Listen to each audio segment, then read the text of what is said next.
Hello all, welcome to a brand new project I've been working on. A brand new layout. I know I said my previous layout would be staying up for a long time, but there were several glaring issues that were driving me crazy. One, the tunnel was very hard to service and trains would frequently derail inside it. Two, the dust grass was creating a breathing issue in my room the layout was stored in. 3. The tracks didn't fully utilize the space it had. 4. The sheds faced away from the front. And 5. The town was very limited due to being on the edge. Given all these reasons, I decided to build a new layout. In this video, I wanted to show you all the progress I've made so far on it. When I tore up the old one, I knew I wanted a town in the center of the layout.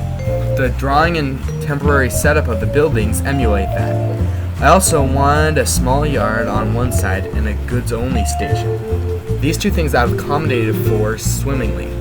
The track design is once again a simple loop, however the straightaways are a piece of track longer than the previous layout. The inside line is home to the small goods-only station on a single siding, while the sheds sit in the middle of the layout, also at the end of a siding.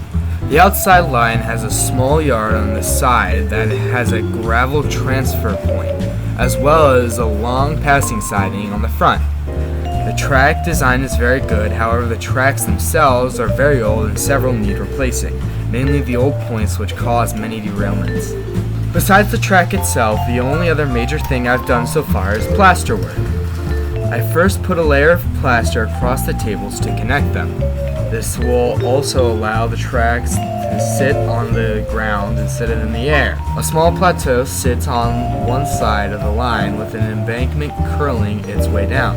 A road will sit on that.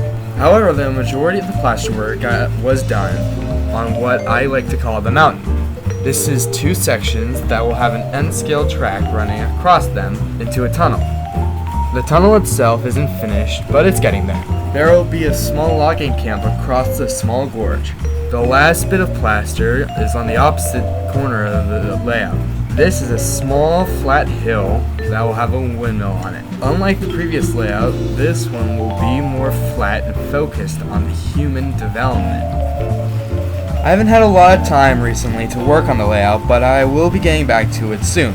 So stay tuned for more model-related content. That's just about it for this layout video. I hope you all enjoyed it.